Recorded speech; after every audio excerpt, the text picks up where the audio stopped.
Good morning, everyone. Thank you all for being here today. We are gathered to explore a topic that has gained a lot of attention in recent years, especially among young people and health professionals. The question we will be discussing is, are e-cigarettes a safer alternative to traditional cigarettes? To help us understand this issue from different angles, we are joined by four amazing speakers: Mr. Irfan, who is a representative from the vaping industry; Mr. Farhan, a former smoker and current vaping advocate; Mr. Hamilton, a researcher in tobacco control; and Dr. Khair, a medical doctor who brings a neutral and evidence-based view. Each of them will give their thoughts on their experience and field of knowledge. Let us begin with our opening statements. Mr. Irfan, you may begin. Thank you, Ms. Moderator. So, my name is Ahmad Irfan, and I am a representative from one of the big companies in the vaping industry. So, as a representative of the vaping industry, I firmly believe that e-cigarettes are a harmful reduction tool. They contain fewer toxic chemicals compared to traditional cigarettes, such as tar and carbon monoxide. Numerous studies, including those by Public Health England, have stated that vaping is around 95% less harmful than smoking traditional cigarettes. E-cigarettes provide smokers a pathway to reduce or even quit smoking. Furthermore, with proper regulation, we can ensure these products are kept away from minors and marketed responsibly. Thank you. My name is Farhan. I was a former smoker. So, as someone who struggled with cigarette addiction for years, switching to vaping changed my life. I haven't touched a cigarette in 3 years. Vaping allowed me to gradually reduce my nicotine intake, my breathing improved, and I no longer smelled like an ashtray. It's not perfect, but it's a practical option for people that are trying to quit smoking. I also feel the stigma around vaping often overlooks its success stories. There are many people like me who view it as a second chance at health. As a tobacco control researcher, the idea that e-cigarettes are a safe alternative is misleading. While while they may contain fewer carcinogenics, they still possess a significant health risk. We're seeing increased cases of lung injury linked to vaping, especially among younger people. Vapes often come in flavors that appeals to teens, leading to a new generation of nicotine addicts. It also concerns that many long-term health effects remain unknown. We shouldn't endorse something that we fully don't understand. We must prioritize long-term safety over short-term trends.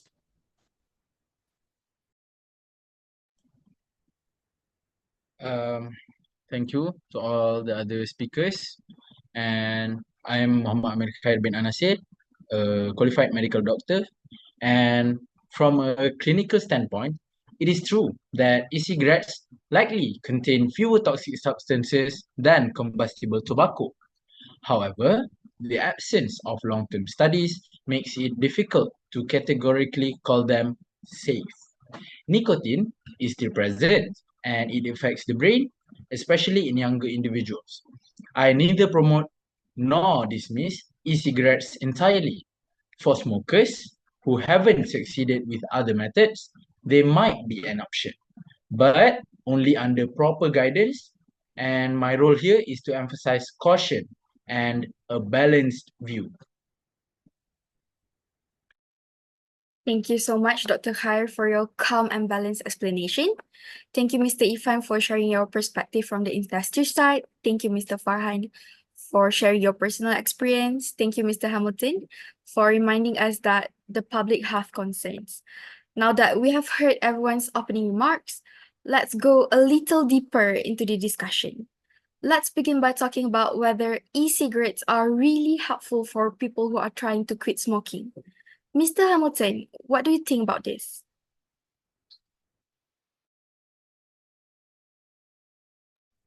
What I think about this is that, yes, I believe that quitting smoking is an important goal for all smokers. That is what I believe in. However, when smokers adopt e-cigarettes, there is an alternative. The issue of dual use rising. What I mean by that is that when trying to switch from traditional cigarettes to e-cigarettes, smokers tend to smoke and vape both of them simultaneously. This does not eliminate the existing risk of traditional cigarettes, may I remind you. In fact, e-cigarette use introduces new risks that affects dual users. According to Coleman, a study from Coleman in 2022, many smokers who switch to e-cigarettes become dual users, while some even went back to using traditional cigarettes, which defeats the purpose of it all. This shows that e-cigarettes are not a good alternative to traditional cigarettes.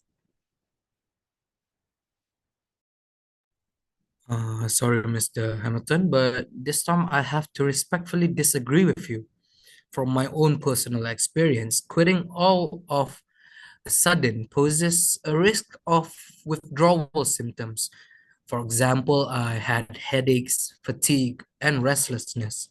I believe that this was the main obstacle when I tried to quit smoking. E-cigarettes, however, helped me. It was a small but a significant step for me to successfully quit my tobacco addiction. And I believe that not everyone will dual use. It is a matter of education and commitment.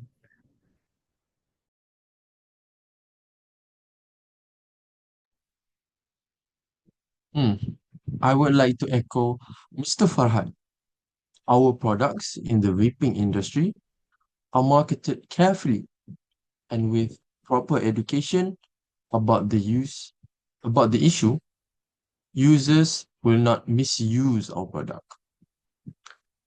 Okay, so e-cigarettes are not marketed to teenagers, and it is very misleading to say that e-cigarettes usage is not regulated by the authorities. One of the rules stated in the Act 852, Control of Smoking Products for Public Health Act 2024, is the prohibition of sale and purchase of tobacco products, smoking substances, or tobacco substitute products to minors, which are children under the age of 18. So in 2025, our beloved country, Malaysia, is implementing new regulations for vaping products, including the reduce of nicotine limits and restrictions on packaging and display. A key change is the reduction of the maximum nicotine concentration from 35 milligrams per milliliter to 20 milligrams per milliliter. This will be implemented on the 1st of October in 2025. Additionally, the maximum volume for vape cartridges and disposable pods will decrease from 3 milliliters to 2 milliliters starting on the 1st of October next year in 2026. These changes are part of the control of Smoking Products for Public Health Act in 2024.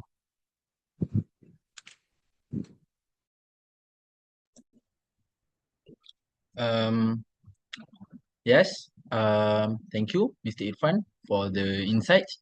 And I would like to say that I do agree on the fact that the authorities have done their part to tackle the issue. But the real problem lies in accessibility and awareness. And I would like to point the blame to the individuals and businesses that sell e-cigarette products, as I believe that they must act more responsibly and enforce stricter measures. What what I strongly believe in is that minors should never be allowed to obtain nicotine products, especially as easily as we can see in today's day and age. And without the cooperation of the business owners and the uh, sales managers, the efforts of the authorities will be in vain. And I hope that in the future, nicotine products intended to help smokers quit will only be available through prescription by qualified medical professionals, as I believe that this would greatly help avoid the misuse of e-cigarettes, especially among minors. Thank you, Dr. Khair, for emphasizing that awareness and responsibility remain crucial in addressing this issue. Also, thank you to Mr. Hamilton for raising the issue of dual usage and the possibility of relapse. Mr. Farhan, thank you for sharing your journey. Again, it's very inspiring to hear how vaping helped you stop smoking. And Mr. Irfan, thank you for clarifying how regulations are being improved. So now let's move on to another important point, the safety of e-cigarettes compared to traditional smoking. So, Mr. Irfan, in your opinion, are e-cigarettes truly safer? Okay. In my opinion, as someone from the industry, yes, I believe that e-cigarettes are a safer alternative to traditional cigarettes. This is because vapes typically contain fewer toxic substances. While not harmless, vaping is generally considered less damaging to lungs and organs than smoking. According to a research done by Munzel in 2020, vapor, e-cigarette vapor contains substantially less toxins than tobacco smoke and has been marketed as a healthy alternative. Moving on, vape juice. It does not contain tar, which, as everyone knows, is one of a substance that is contained in the traditional cigarette that we all know, and it is also a sticky residue that builds up in our lungs.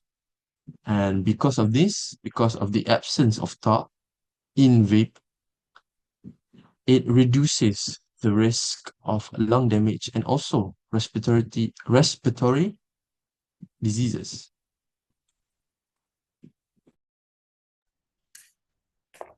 Well, I'll say this much. Whilst Mr. Irfan's arguments are valid and the statements are true, that doesn't mean that e-cigarettes being safer means that they are less harmless.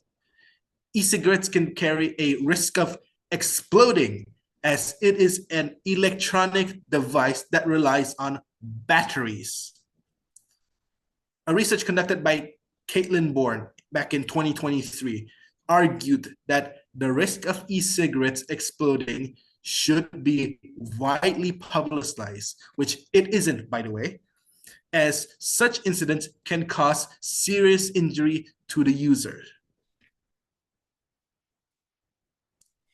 With all due respect, I think we are overcomplicating the issue at hand. Yes, there are risks, but I believe that e-cigarettes offer much more benefits, especially to people who wish to quit smoking. The risk for secondhand smoke from e-cigarette is lower. The percentage is lower. Vapor from e-cigarettes contains fewer harmful chemicals and dissipates faster, which poses less of a risk to the surrounding people around you.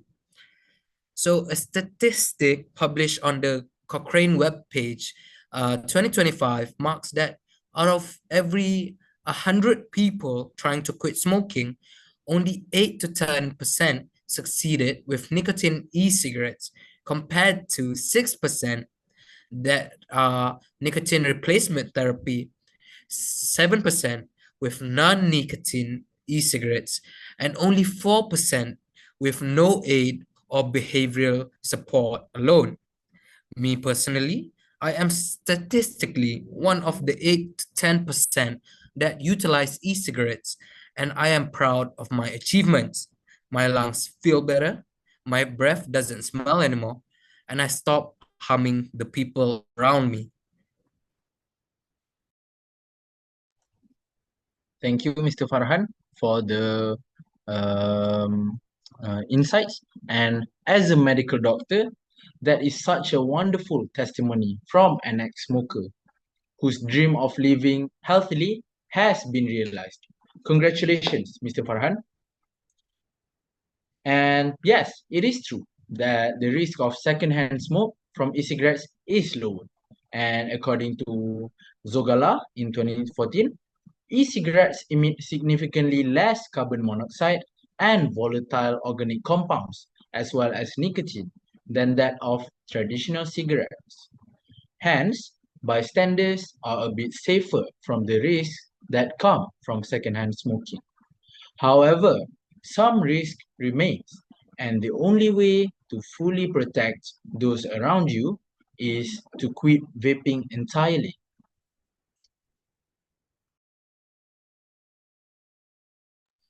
Thank you so much for your insight, Doctor. Now, I would like to continue presenting my views on the harms of e-cigarettes, most importantly, towards our environment. Now, what do I mean by that?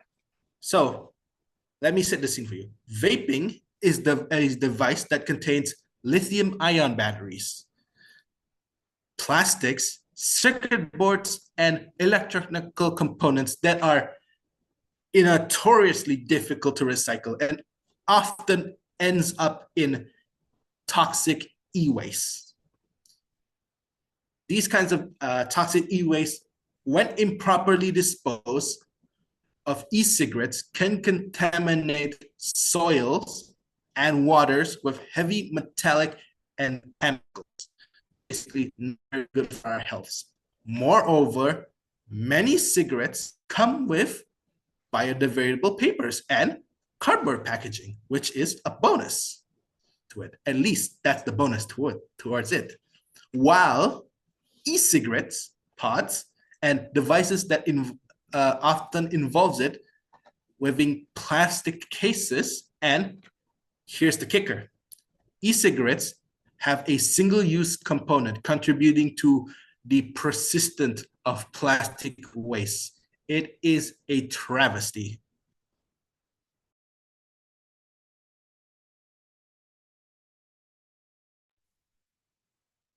Okay, I'm sure we'd like to hear Dr. Amir's thoughts, but sorry, Doctor, may I present my view first? So I believe and I agree your point is valid, Mr. Hamilton.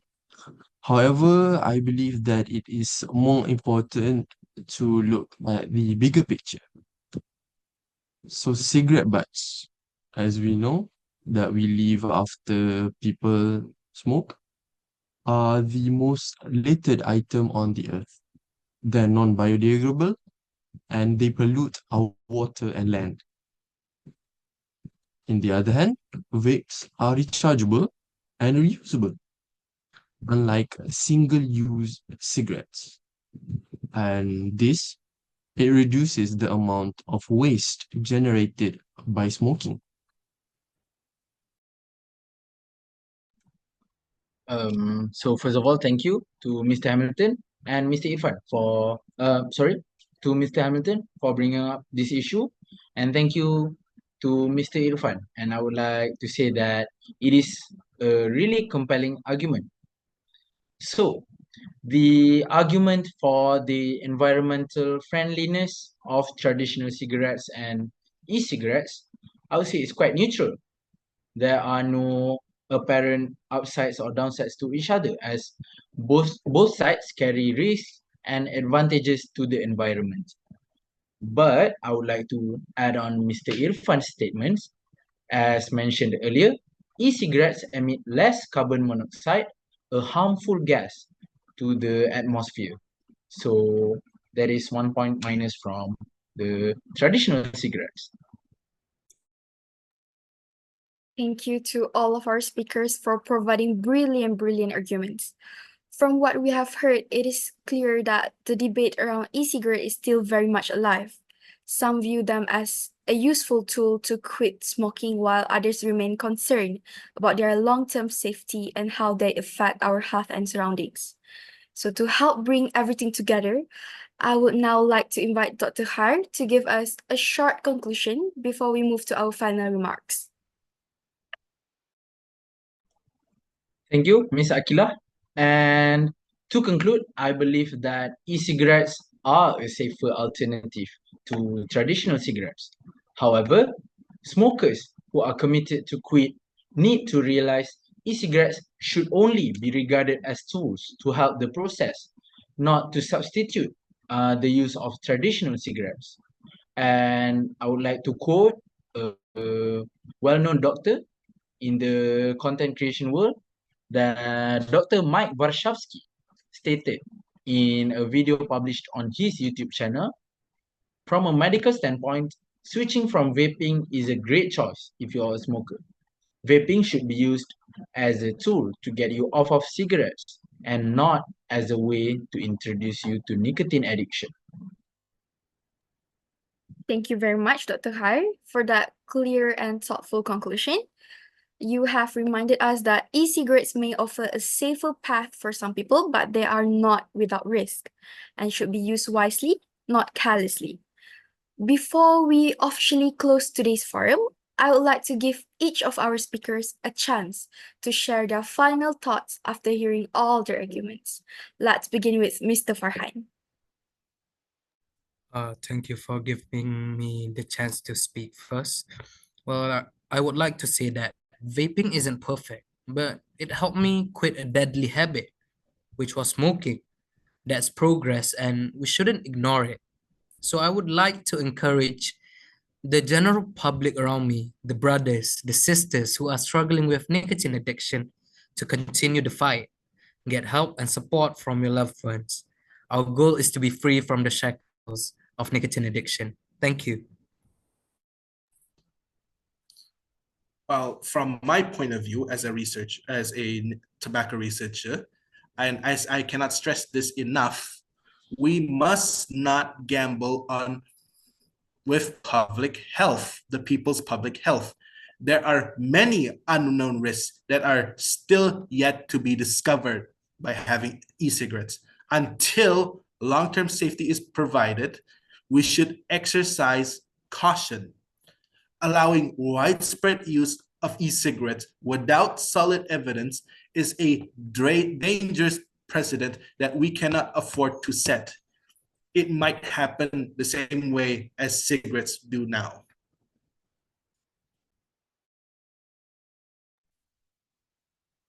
Okay. So, in my opinion, as someone from the industry, I really believe that with proper regulation and education, vaping can save lives and vaping will save lives. Harm reduction must be part of our public health strategy, and nicotine products misuse is a serious issue. And I, as someone from the industry, feel deeply ashamed of the bad effects that come from it.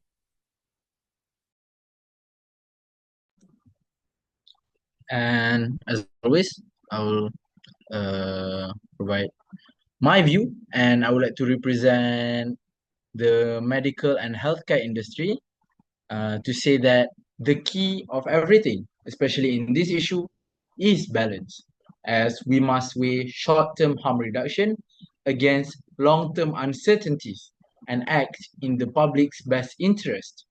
And this is a reminder to all of those that are struggling from this addiction. It is not too late. I hope that the medical industry can be helpful to combat this issue. Thank you. So this brings us to the end of our forum today. The question of whether e-cigarettes are safer alternative is not easy to answer with a simple yes or no. So thank you once again to all of our wonderful speakers, and thank you to everyone who has joined us today. Have a great day ahead.